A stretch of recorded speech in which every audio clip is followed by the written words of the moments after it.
something shifted, quietly, far beneath the surface. No alarms, no warnings, just a change no one noticed, until it was already too late. You are now listening to Project Anoxia, Chapter 1, The First Measurement. The first anomaly did not trigger an alarm. It was logged, time-stamped, and quietly filed into a dataset that had recorded oceanic variables for over 30 years. The system did not flag it as critical. It did not escalate. It did not notify anyone beyond a routine summary report. At 0312 UTC, a deep-sea monitoring station located in the Indian Ocean registered a marginal drop in dissolved oxygen levels at a depth of 4,300 meters. The change was small. So small, it sat comfortably within acceptable variance. But it was not random. Dr. Leila Rahmani reviewed the data 6 hours later. She did not notice it immediately. Her work that morning focused on a different anomaly: temperature fluctuations near a mid-ocean ridge. The oxygen deviation appeared as a minor dip in a long sequence of otherwise stable readings. She hovered over it briefly, zoomed in, then zoomed out again. It didn't look like anything. Still, she tagged it. Not as urgent, just worth revisiting. 3 days later, the second reading came in. Same station, same depth. Another drop. Slightly larger this time. Still within tolerance. Still explainable. Leila did not believe in coincidences in datasets that stable. She pulled historical logs going back 5 years. The oxygen levels at that depth had not fluctuated beyond 0.2% in all that time. Now it had shifted twice in 3 days. Not dramatically, but consistently. She ran a predictive model. The system rejected it twice before processing. When it finally returned a projection, it showed a continued decline. Gradual, linear, unremarkable, unless it continued. Leila forwarded the data to her supervisor with a short note. Possible localized oxygen consumption anomaly. Recommend broader sampling. The reply came 40 minutes later. Within acceptable variance, monitor only. The third reading came in overnight. A sharper drop. Still not enough to trigger automated escalation, but enough that Leila did not sleep well.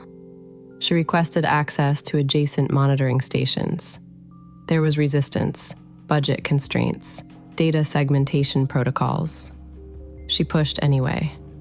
By the end of the day, she had partial access. The pattern was there, not identical, not synchronized, but present, across 4 stations, spaced hundreds of kilometers apart, all showing slight, consistent decreases in dissolved oxygen at extreme depths. It did not spread outward like a plume. It appeared independently, as if multiple points were experiencing the same process. Leila ran a comparative analysis. Temperature, stable. Salinity, unchanged. Pressure, consistent. Microbial activity, unremarkable.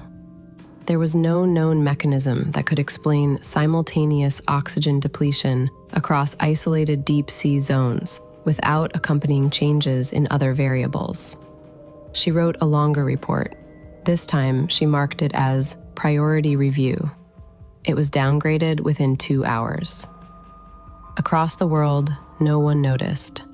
Airports functioned normally. Traffic moved. Markets opened. People woke up, checked their phones, and continued their routines. The atmosphere above them remained unchanged, breathable, reliable, unquestioned.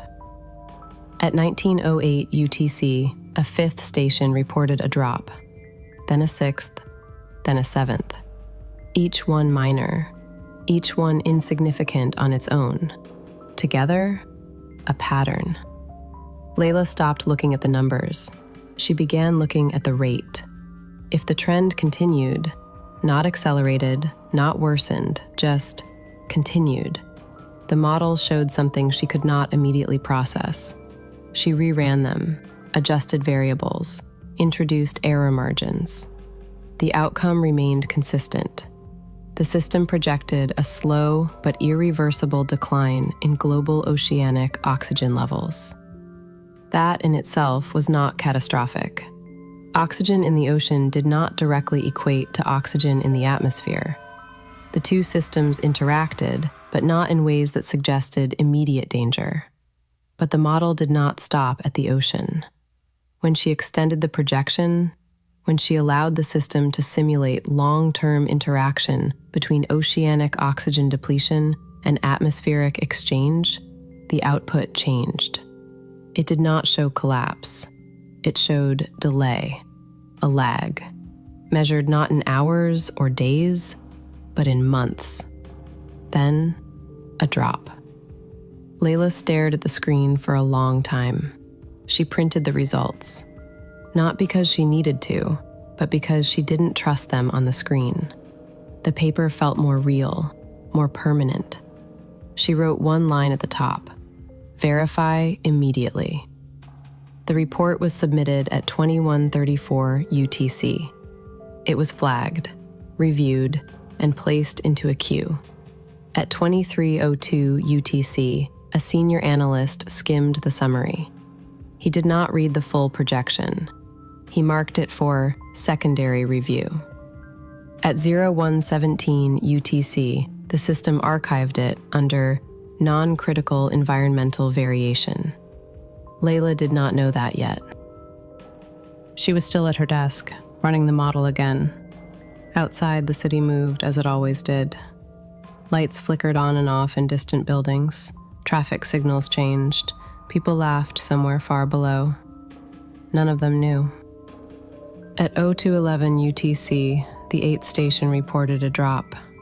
This time, outside acceptable variance. The system paused for 0.8 seconds. Then, it adjusted the baseline and continued. Layla did not notice the adjustment, not immediately, but when she ran the model again, something had changed.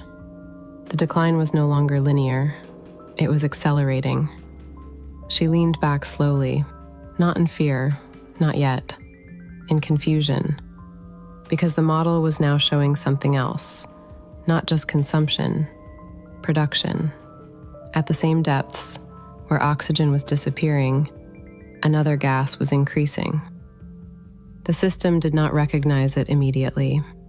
The composition did not match standard oceanic outputs. Layla isolated the data, ran a chemical breakdown, cross-referenced known compounds. No match. She sent a sample request. It would take days to retrieve. She did not think they had days. For the first time, she did something she had avoided her entire career. She bypassed protocol. She sent the data directly to a contact outside her department. Subject line: "This is not variance." Then she waited. The reply came faster than expected. One line: "Stop running projections." She read it twice. Then a second message arrived: "If your model is correct, projections won't matter." Layla stared at the screen. For the first time, she did not feel uncertain. She felt something much worse. Not panic, recognition. That the system was not failing, it was adapting, and no one had noticed. At 0300 UTC, across 8 deep-sea stations, oxygen levels dropped again. No alarms were triggered. No alerts were sent. The atmosphere above remained unchanged. For now. Thanks for listening to Chapter 1, The First Measurement. If you like our show, please subscribe and share with your friends and family. That was only the beginning. The change has already started, and it's spreading.